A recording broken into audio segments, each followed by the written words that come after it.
Hi everyone. So chicken పచ్చడి అన్నమాట. ఈ చికెన్ పచ్చడి చాలా చాలా టేస్టీగా ఉంటుంది. ఇంట్లో చేసుకోవచ్చు. మనం డైలీ తినే కూరగాయలతో పాటు ఇది కూడా ఒక సైడ్ డిష్ లాగా 2 పీసెస్ 3 పీసెస్ వేసుకొని తిన్నాము అంటే చాలా టేస్టీగా ఉంటుంది. పిల్లలకైతే చాలా చాలా బాగుంటుంది. అండ్ ఇది హెల్దీ కూడా. దీంట్లో ఎక్కువ మరీ మనం ఆయిల్ ఎక్కువ ఏమి వేయట్లేదు. సో ఎప్పుడో అప్పుడు ఇలా చికెన్ పచ్చడి చేసుకొని తినొచ్చు. ఇది ఎలా ప్రిపేర్ చేసుకోవాలి అనేది కంప్లీట్గా విత్ కొలతలతో చెప్తాను. మీరు స్కిప్ చేయకుండా చూసి మీకు నచ్చినట్టయితే మీ ఫ్రెండ్స్ అండ్ రిలేటివ్స్కి షేర్ చేయండి. ఓకే. సో దీంతో పాటు నేను ఆల్రెడీ మటన్ పచ్చడి ఎలా చేయాలి అనేది ఒక వీడియో చేశాను. డిస్క్రిప్షన్లో లింక్ ఇస్తాను, చూడండి. మీరు మటన్ పచ్చడి అండ్ చికెన్ పచ్చడి ట్రై చేసి ఎలా వచ్చిందో కమెంట్ బాక్స్లో మెన్షన్ చేయండి. సో ఇదైతే నేను ఇలా 2 బౌల్స్లో ఎందుకు పెట్టుకున్నాను అనేది కూడా టిప్ అనమాట. లాస్ట్లో ఈ వీడియోలో లాస్ట్లో షేర్ చేస్తాను, స్కిప్ చేయకుండా చూడండి. Let's go to video. So ఇది 1 kg బోన్లెస్ చికెన్ అనమాట.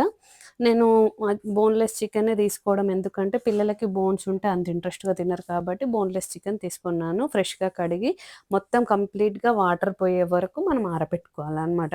ఆరబెట్టుకున్న తర్వాత ఒక పెద్దది వెడల్పాటి ప్యాన్ తీసుకొని హీట్ అయిన తర్వాత ఇది కొలతలతో ఆయిల్ చూపిస్తున్నాను. ఇది పావు లీటర్ అనమాట. అంటే 250 ml ఆయిల్ తీసుకోవాలి. కేజీ చికెన్కి 250 ml ఆయిల్ అనమాట. సో ఇప్పుడు ప్యాన్ హీట్ అయిపోయింది. నేను కొంచెం చికెన్ ఇందులో వేసేసుకొని ఫ్రై చేసుకుంటాను.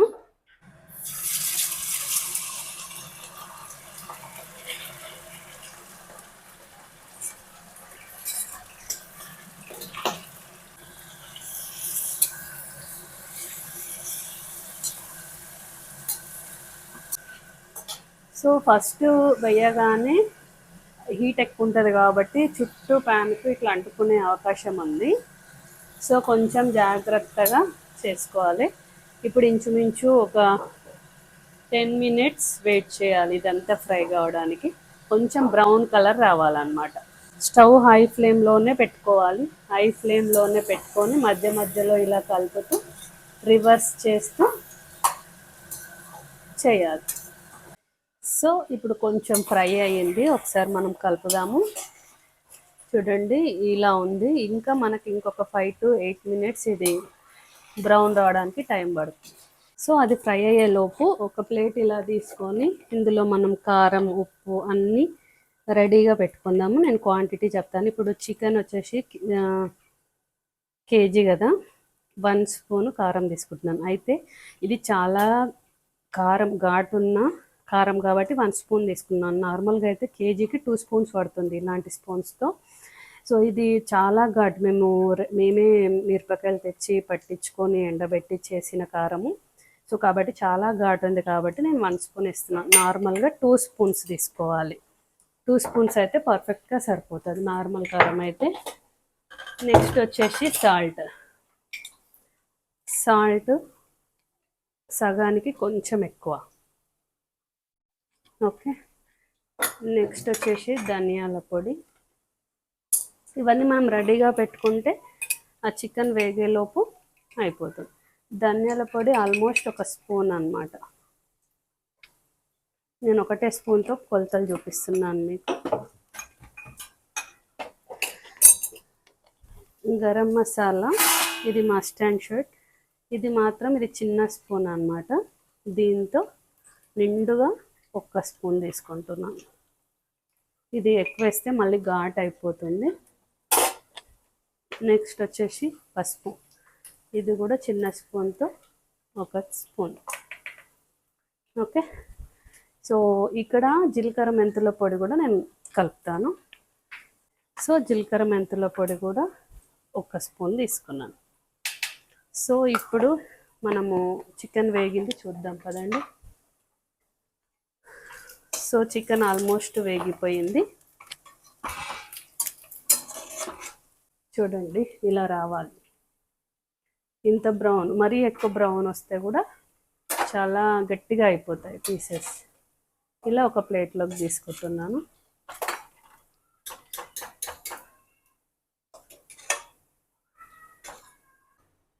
సో ఇలా తీసుకున్న తర్వాత ఇంకొకసారి మిగతా చికెన్ ఫ్రై చేసేద్దాం.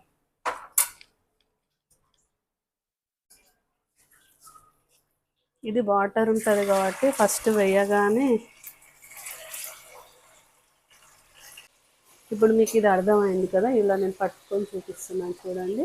ఈజీగా కుక్ అయిపోయింది, కాలుతుంది. ఇలా మొత్తం ఫ్రై అయిపోయింది అన్నమాట. ఇది కూడా అలానే చేసేసుకుందాం. సో ఇది ఇప్పుడు సెకండ్ వాయ, ఇది కూడా ఫ్రై అయిపోయింది, తీసేద్దాం.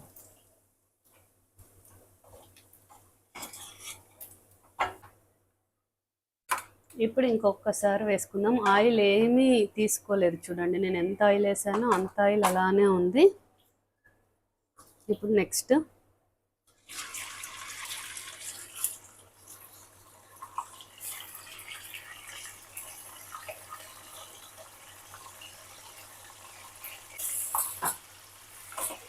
జాగ్రత్తగా. సో ఇప్పుడు ఈ వాయ కూడా వేగిపోయింది. స్టవ్ బంద్ చేశాను ఇప్పుడే నేను, అంటే కొంచెం ఆయిల్ మనకి చల్లారాలన్నమాట, గోరువెచ్చగా ఉండాలి ఆయిల్, అందుకే స్టవ్ బంద్ చేశాను. ఫ్రై చేసుకునే పీసెస్ అన్నీ అయిపోయాయి.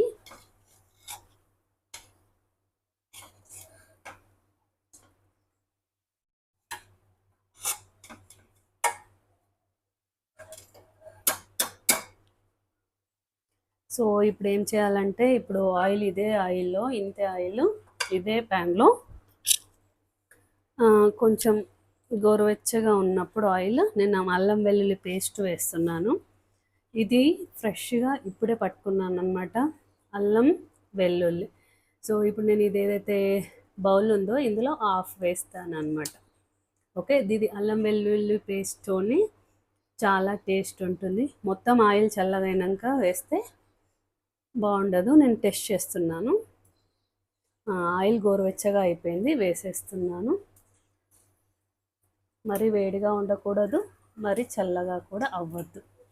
చూడండి, హాఫ్ బౌల్ వేసేసాను. అల్లం వెల్లుల్లి పేస్ట్ తోటి టేస్ట్ ఇది. సో అల్లం వెల్లుల్లి మొత్తం ఇలా ఆయిల్లో కొంచెం వేగింది. స్టవ్ బంద్ చేశాను కాబట్టి మీకు బబుల్స్ రావట్లేదు అంతే. ఓకే, సో ఇప్పుడు నేను ఏదైతే కారం, ఉప్పు ఇవన్నీ ఉన్నాయి కదా మసాలాలు, ఇది ఇందులో వేసేస్తున్నాను.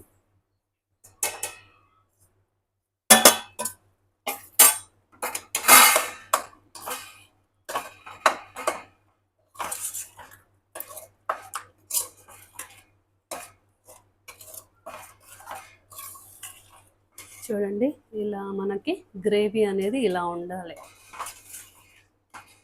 ఆయిల్ అందుకే నేను ఫస్టే కొంచెం ఎక్కువ వేసేసుకున్నాను. ఇది పచ్చడి కాబట్టి ఆయిల్ కొంచెం ఎక్కువే ఉండాలన్నమాట మనకు. సో ఇప్పుడు ఇందులో నేను ఈ ముక్కలన్నీ మిక్స్ చేస్తున్నాను అన్నమాట.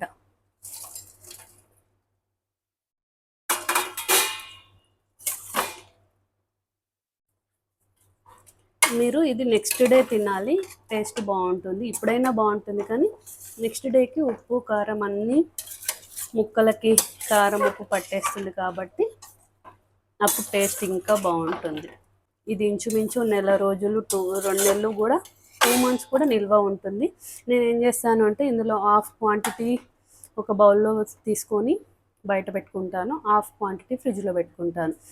ఈ హాఫ్ మనం తినేలోపు ఇది ఫ్రిడ్జ్లో ఉంటుంది. మొత్తం బయట పెడితే కొన్ని రోజులకు టేస్ట్ చేంజ్ అవుతుంది కదా, ఫ్రిడ్జ్లో ఉంటే మాత్రం ఫ్రెష్గా ఉంటుంది. సో నేనైతే అలా చేస్తాను.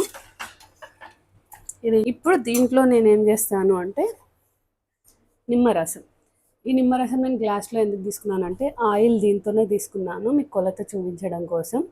3/4 కప్ అంటే సగానికి కొంచెం తక్కువ నిమ్మరసం.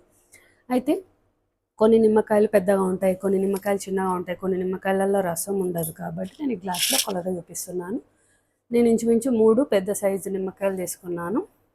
ఈ నిమ్మరసం కొంచెం చల్లగా అయిన తర్వాతనే వేయాలి. ఇది చల్లగా అయిపోయింది. ఈ నిమ్మరసంతోనే పచ్చడికి చాలా టేస్ట్ అన్నమాట.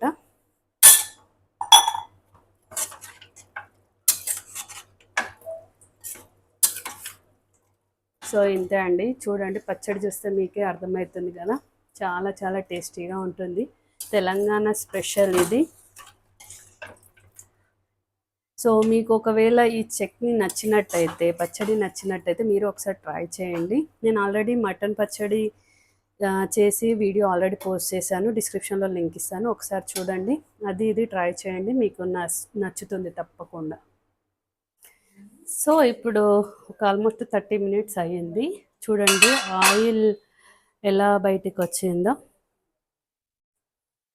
ఇప్పుడు కొంచెం మంచిగా మిక్స్ చేసేసి ఒకసారి మళ్ళీ ఉప్పు కారం చెక్ చేసుకొని మీరు డిష్ అవుట్ చేసుకోవచ్చు.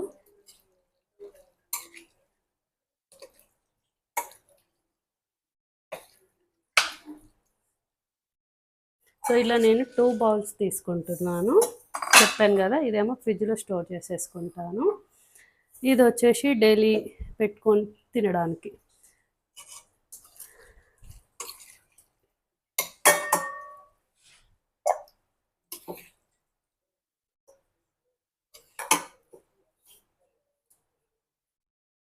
సో ఇలా 2 బౌల్స్లో సెట్ చేసేసాను నేను, చెప్పాను కదా, ఇది ఫ్రిడ్జ్లో పెట్టడానికి, ఇది ఇంట్లో వాడడానికి. ఫ్రిడ్జ్లో ఎందుకు పెట్టడానికి సపరేట్గా పెట్టాను అంటే ఇది ఇంచుమించు 1 వీక్ తర్వాత కూడా మనం యూజ్ చేయొచ్చు, ఫ్రెష్గా ఉంటుంది, నల్లగా కాదు, టేస్ట్ చేంజ్ చేయదు. ఇది రెగ్యులర్గా రోజు తినడానికి మనం యూజ్ చేసుకోవచ్చు అనమాట. ఈ టిప్ ఫాలో అవ్వండి. చాలామంది అంతా ఒకటే బౌల్లో పెట్టేసి ఫ్రిడ్జ్లో నుంచి బయటికి తినేటప్పుడు ఫ్రిడ్జ్లో నుంచి బయటికి తీస్తారు, మళ్ళీ తిన్న తర్వాత ఫ్రిడ్జ్లో పెడతారు. ఇలా కూల్ తర్వాత ఇలా అవ్వడం వల్ల అంత మంచిది కాదు, అందుకని సపరేట్ బౌల్లో మెయింటైన్ చేయండి ఇలా. సో ఈ వీడియో మీకు ఈ వీడియో నచ్చింది అనుకుంటున్నాను. చికెన్ పచ్చడి ఎలా చేయాలి అనేది మీకు క్లియర్గా అర్థమైంది అనుకుంటున్నాను. మీకు నచ్చినట్టయితే లైక్ చేయడం మర్చిపోవద్దు. లైక్ చేయండి, షేర్ చేయండి, సబ్స్క్రైబ్ చేయండి. Thank you for watching.